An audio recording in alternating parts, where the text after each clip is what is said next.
Saludos a todos y a todas. Nos acercamos ya al final de nuestro curso. Esta es la cuarta semana en la que llevamos discutiendo diferentes aspectos importantes del tema de la victimología.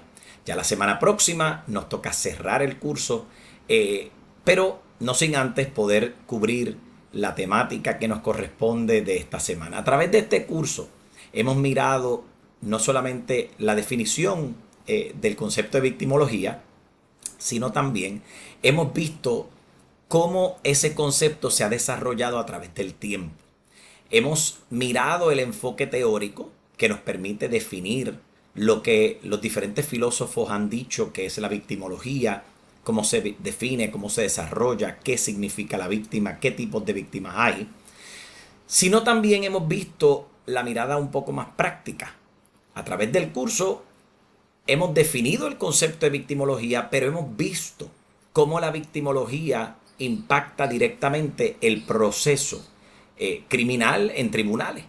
Así que el curso nos ha permitido desarrollar conocimiento teórico por un lado, pero también nos ha permitido ver el conocimiento empírico, el conocimiento práctico, el conocimiento de evidencia por el otro. A través del curso, pues, hemos definido lo que es victimología, hemos mirado los diferentes tipos de víctimas que hay, hemos visto qué relación existe entre víctima y victimario, hemos visto cómo la víctima se inserta dentro de un proceso y desde el punto de vista más práctico, hemos visto cómo la víctima forma parte o no forma parte del proceso de tribunales, cómo hace evidencia o no hace evidencia en el caso de que ocurra algún tipo de delito. Así que hemos pasado por la parte teórica, hemos visitado la parte práctica y definitivamente hemos visto la parte legal. No siendo este un curso de derecho, pero siempre es importante ver la implementación, la implicación, cómo se inserta esta teoría dentro del ámbito pues, más práctico, que en este caso sería el ámbito legal. En la clase de hoy, el prontuario nos requiere discutir los derechos de las víctimas y que miremos particularmente qué ocurre en Puerto Rico en relación con las víctimas. Nosotros nos vamos a enfocar en dos cosas en particular. Por un lado vamos a mirar la Constitución de Puerto Rico. El prontuario nos pide que discutamos el artículo 2 de la Constitución, que no es otra cosa que la Carta de Derechos, y que miremos la Ley 22, que es la que detalla los derechos de las víctimas en Puerto Rico. Esta evaluación nos va a dirigir a que podamos hacer un análisis, que será la tarea de esta semana, que podamos hacer un análisis de los derechos de las víctimas en Puerto Rico en comparación con otros lugares del mundo. Así que en este caso yo voy a explicarle a grandes rasgos unos detalles importantes que ustedes tienen que conocer, pero el grueso de la clase se va a enfocar en cómo usted analiza y compara esta situación con otros países del mundo. Así que usted, lo primero que digo, después que terminemos la discusión, ustedes van a escoger un país del mundo que le llame la atención. Va a evaluar a través de internet, hará su búsqueda sobre cuáles son los derechos de las víctimas en esos lugares. ¿Qué derechos pueden reclamar? Si es que pueden reclamar alguno, porque les adelanto que hay países del mundo en los que no necesariamente se puede hablar del derecho de las víctimas. Y ustedes van a comparar cómo se da el derecho de las víctimas en Puerto Rico versus en ese país que usted ha escogido. Así que vamos a comenzar con la Constitución de Puerto Rico antes que todo. Fíjense que nos vamos a enfocar particularmente, el prontuario nos pide que nos enfoquemos particularmente en la Carta de Derechos. Y yo le quiero decir antes que todo que la Carta de Derechos de Puerto Rico, la Carta de Derechos de la Constitución de Puerto Rico, establece lo que son los derechos individuales que podemos reclamar como persona. Si ustedes se fijan, si miran la Constitución de Puerto Rico, incluso si miran la de Estados Unidos, se darán cuenta que las constituciones, esas dos en particular, van a establecer cuáles son los deberes y las responsabilidades de cada una de las tres ramas de gobierno, la rama ejecutiva, la legislativa y la judicial, y van a incluir una parte adicional que se llama Carta de Derechos. La diferencia entre la Carta de Derechos y el resto de la Constitución es que en el resto de la Constitución usted no va a encontrar derechos que usted como persona pueda reclamar.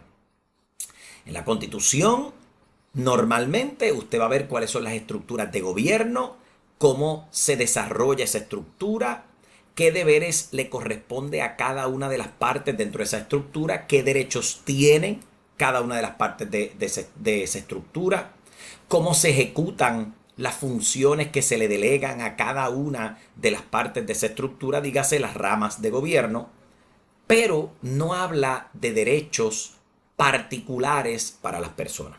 Eso usted solamente lo va a encontrar en la Carta de Derechos.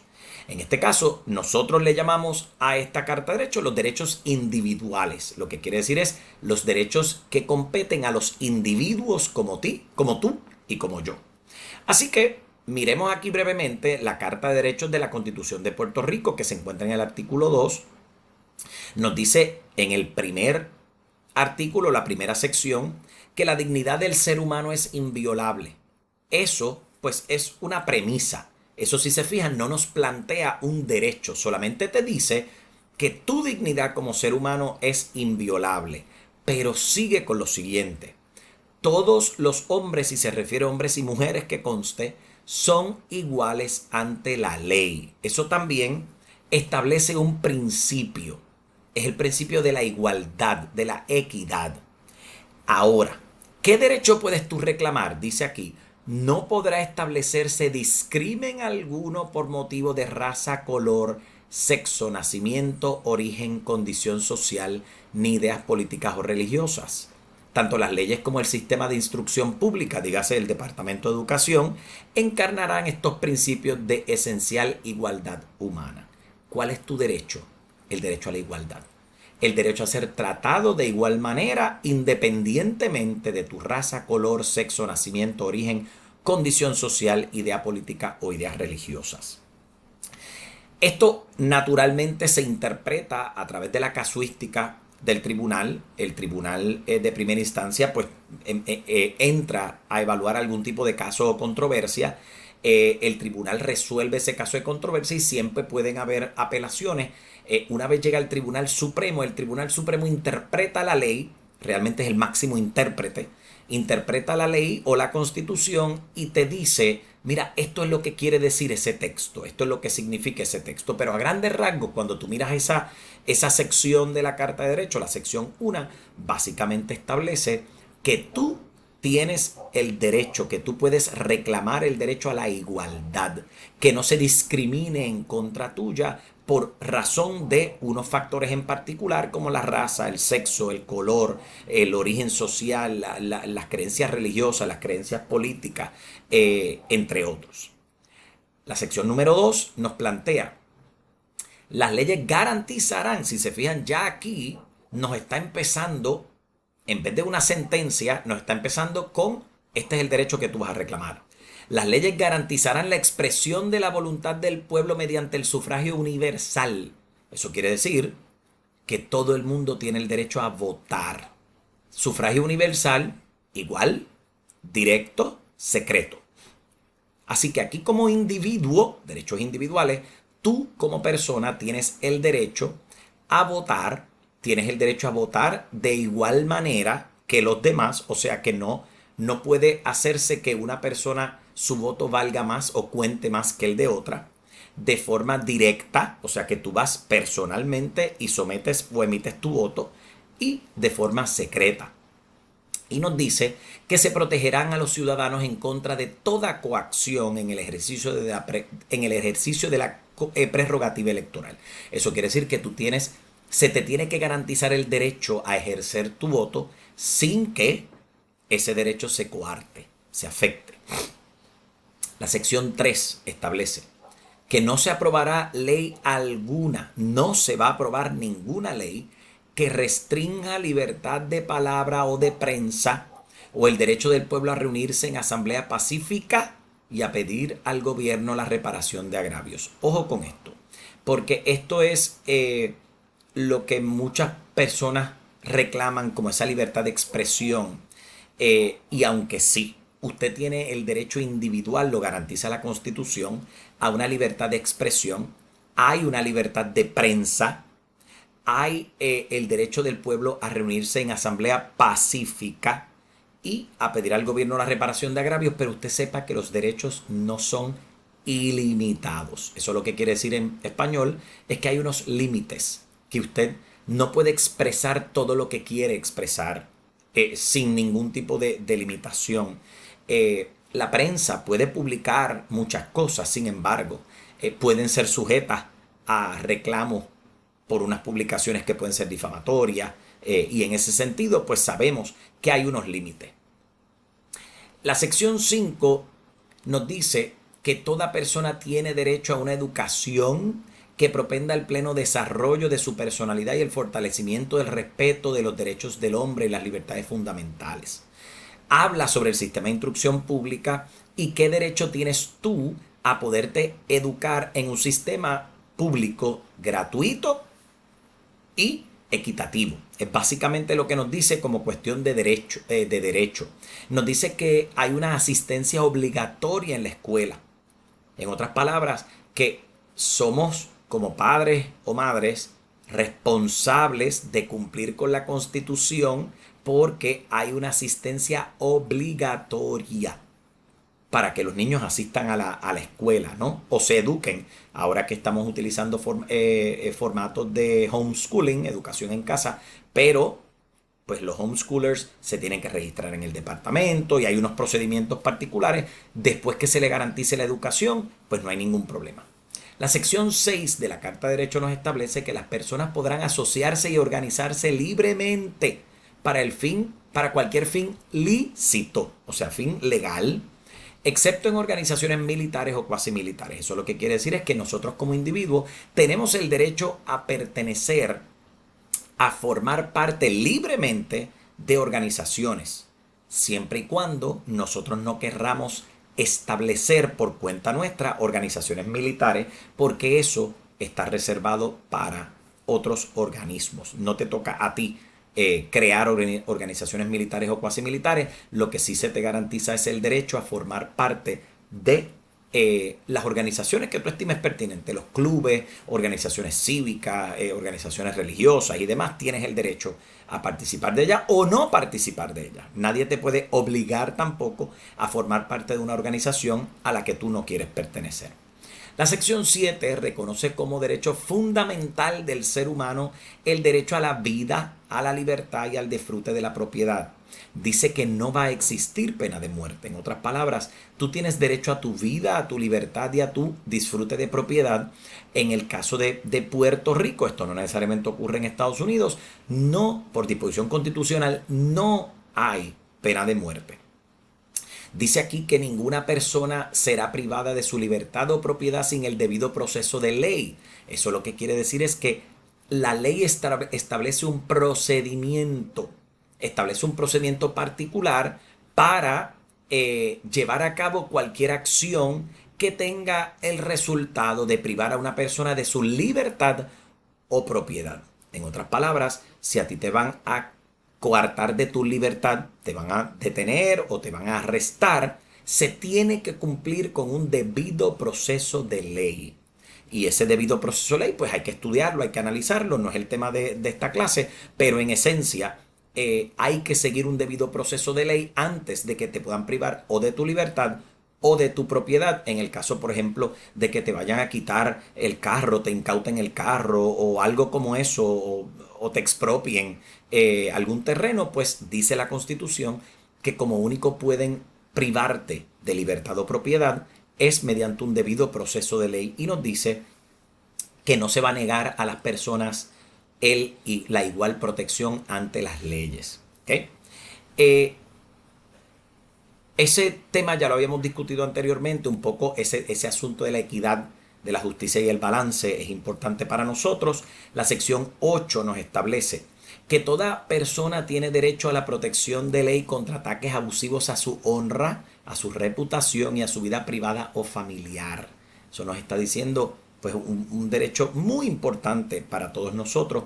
Tenemos el derecho a protegernos a nosotros mismos contra ataques abusivos. ¿A qué? A nuestra dignidad, a nuestra honra, a la reputación.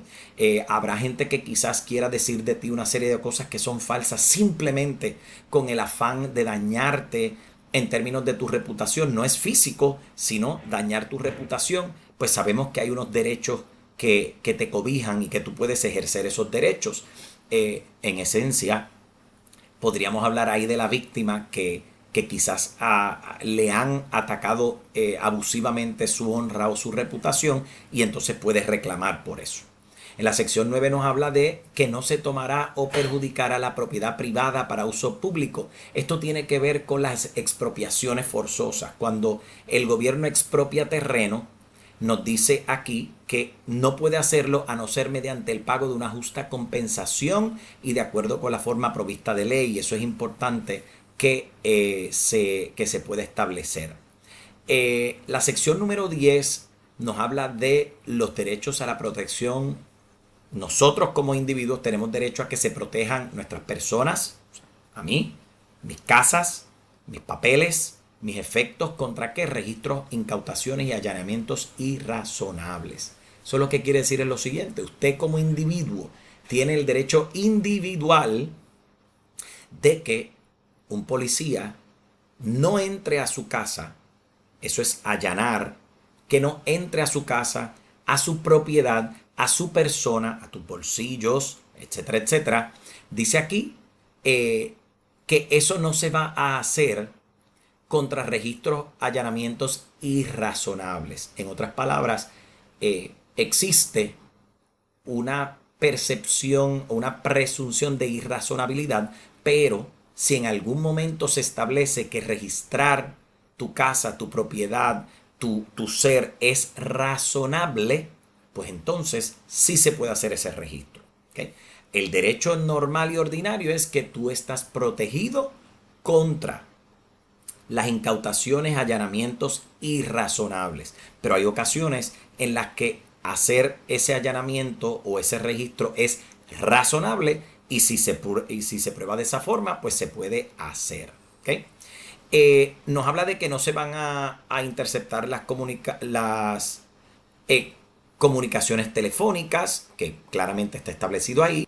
Y luego nos habla, regresa al tema de los registros, incautaciones y allanamientos para decirnos lo siguiente: solo se expedirán mandamientos autorizando registros, allanamientos o arrestos por autoridad judicial. Eso lo que quiere decir es que solamente un juez puede expedir esa orden de arresto, de allanamiento, de registro, y ello únicamente cuando exista causa probable apoyada en juramento o afirmación. Esto quiere decir que el policía que quiera hacer ese registro, allanamiento o ese arresto tiene que establecer que existe justa causa, que existe causa probable para que el tribunal entienda que ese registro, allanamiento es justificado, es razonable y se puede proceder.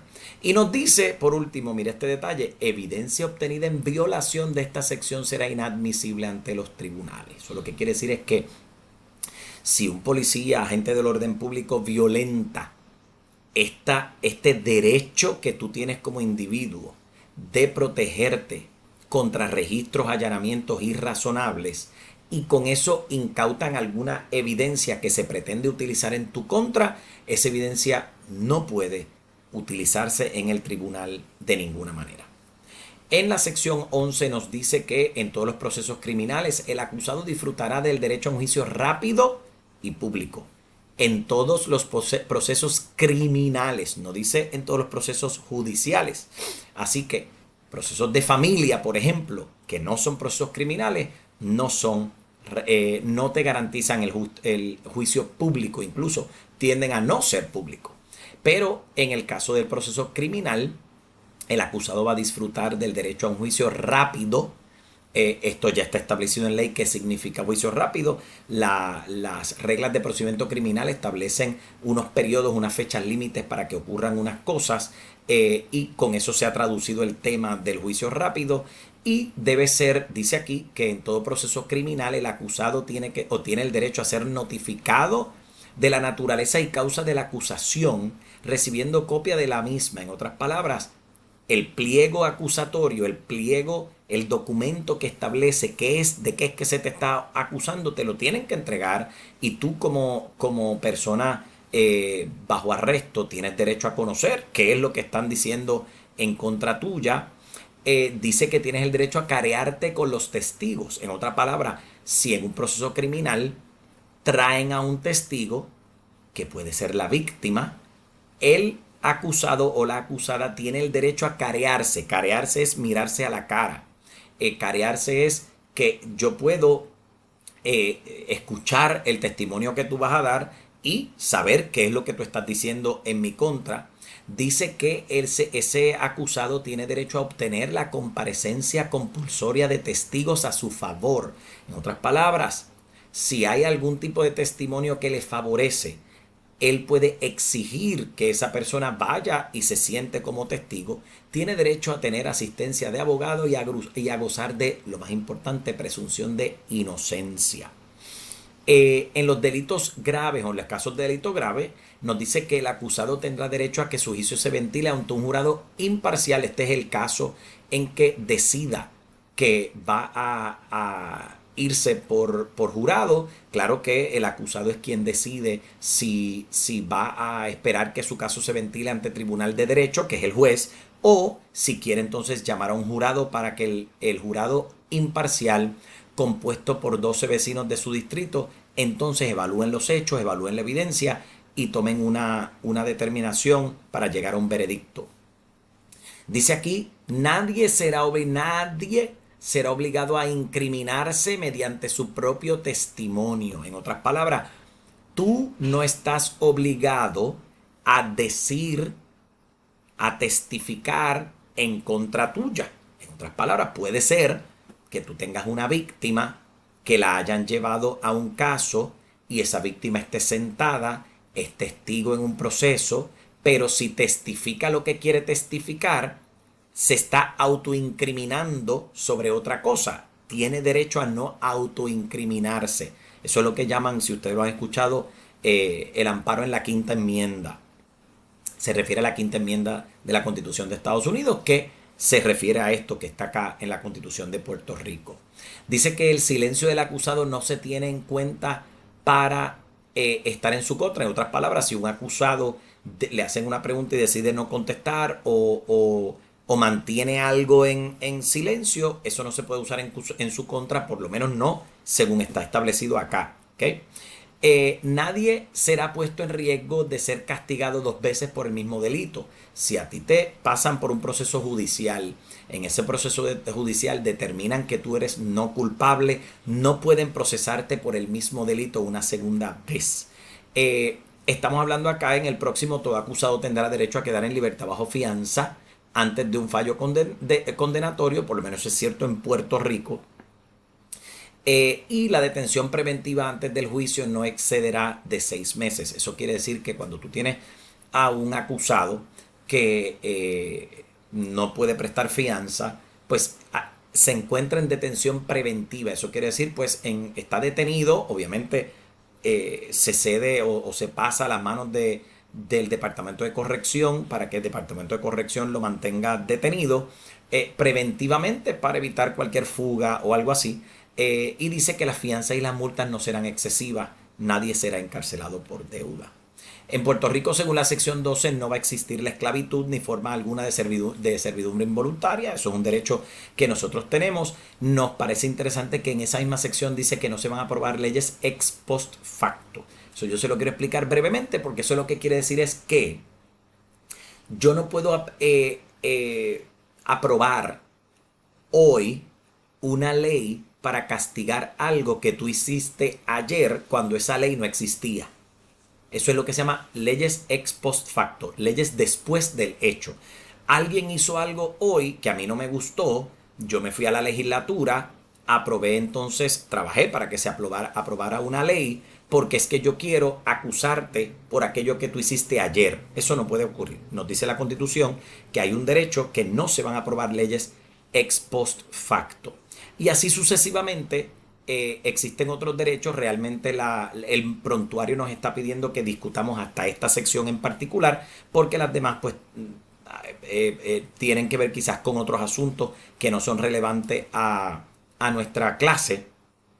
Yo voy a tocar la número 13 particularmente, que nos habla del auto de habeas corpus. El auto de habeas corpus no es otra cosa que una solicitud que hace un acusado que se encuentra encerrado preventivamente por 6 meses y que todavía no le han celebrado el juicio. En otras palabras, tú no pudiste pagar fianza, estás en detención preventiva, estás encarcelado porque estás en detención preventiva, esperando a que se celebre el juicio no se ha celebrado, no se ha celebrado, pasan 6 meses, tú tienes el derecho a exigir mediante auto de habeas corpus que te liberen para que tú esperes tu día de juicio en la libre comunidad. Eso es lo que nos establece entonces la Constitución, según lo que el prontuario nos pide que nosotros discutamos. Ahora, nos pide que hablemos brevemente de la ley de la Carta de Derechos de las Víctimas y Testigos. ¿Okay? Esto lo que quiere decir es que existe una ley que se aprobó en Puerto Rico en el 1988 para establecer los derechos de las víctimas, no, de las víctimas y de los testigos de delito. Esto es importante. Esto es importante porque en esta ley se nos aclara qué puede reclamar una víctima, qué puede reclamar un testigo que ha presenciado un delito y que naturalmente se sienta o puede ser sentado a testificar. Yo por el momento voy a remitirme a la exposición de motivos porque yo quiero que ustedes evalúen esta ley. Es importante que nosotros evaluemos esta ley para que ustedes, como parte del ejercicio que vamos a hacer, conozcan cuáles son los derechos que existen en Puerto Rico y cómo comparan a lo de otros lugares. Nos dice que un sistema de justicia no es equitativo en cuanto a la protección de los derechos del acusado y la debida protección de las víctimas. ¿Okay? Si no es equitativo, está destinado al fracaso. En otras palabras, lo que nos está diciendo es el sistema de justicia tiene que proteger los derechos del acusado, pero también tiene que proteger a la víctima de delito. Y por eso es que se establece esta ley. Nos dice que el sistema de justicia en nuestra democracia fue diseñado con el propósito de que el pueblo tenga confianza en él. Y esto, según la exposición de motivos, requiere que nosotros no solamente desarrollemos confianza porque como acusado puedes confiar que el sistema te va a tratar justamente, sino también porque se garantizan unos derechos a las víctimas y a los testigos. ¿Okay? Así que en este caso se aprueba una ley en el 1986 que declara la política pública de Puerto Rico para proveer protección y asistencia a las víctimas y testigos en procesos judiciales que se ventilen en tribunales. ¿Okay? En este caso, pues nosotros reconocemos como pueblo de Puerto Rico, reconocemos que tenemos el deber y la responsabilidad de garantizar y de salvaguardar a esa víctima y a esos testigos que ayudan a sacar de la calle a personas que pueden poner en riesgo la seguridad de las demás personas, incluso la seguridad de ellos mismos. ¿Okay? Por esa razón entonces se desarrolla esta ley que protege a las víctimas y los testigos. Aquí nos establece el propósito, nos dice que en armonía con la política pública del gobierno de Puerto Rico, para proveer protección, asistencia a las víctimas y a los testigos, se trabaja la Carta de Derechos de las Víctimas y Testigos de Delito. ¿Okay? Esta es la Carta de Derechos. Esta ley que nosotros estamos mirando es la Carta de Derechos de las Víctimas y Testigos de Delito. O sea que esta ley se aprueba para poner en fuerza, poner en vigor la política pública de Puerto Rico que se recoge en aquella ley de 1986. ¿Okay? Dice, y esto es importante, que para efectos de esta ley se va a considerar como víctima toda persona, independientemente de su edad, raza, color, sexo, condición física o mental, afiliación política o ideas políticas o religiosas, orientación sexual, identidad de género, condición social, origen nacional, ciudadanía o estatus migratorio, que sufra daño, enfermedad o muerte como resultado directo de la comisión de cualquier delito tipificado como tal en nuestro ordenamiento. Así que ahí especifica con claridad que es víctima prácticamente todo el mundo, independientemente incluso de que se trate de una persona que no está nacionalizada. En otras palabras, dice aquí que no importa si se trata de el origen social, el origen nacional, la ciudadanía o el estatus migratorio. Así que la ley, esta ley que establece una carta de derechos de las víctimas y los testigos, nos dice exactamente que le aplica a toda persona que haya sido agraviada de alguna forma.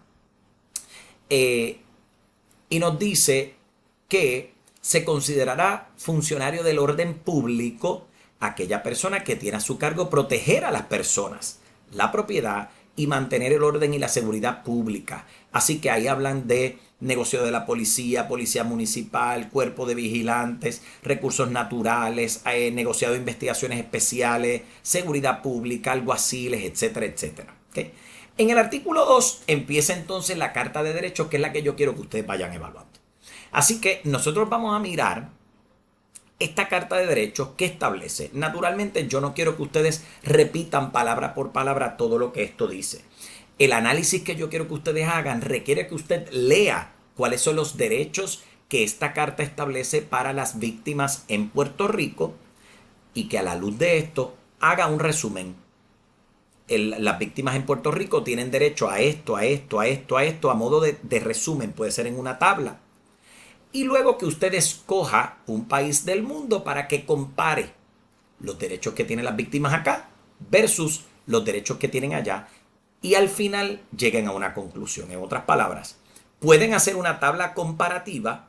Estos son los derechos que hay en Puerto Rico, estos son los derechos que hay allá, y debajo de esa tabla comparativa necesito una conclusión que compare, que usted me diga, bueno, a la luz de esta información, comparan de esta forma, acá hay esto, allá no lo hay, acá no hay esto, pero allá sí lo hay, que ustedes puedan comparar y que con eso podamos establecer esa comparación. ¿Okay? Primero que todo, necesito que entonces revisen la Carta de Derechos.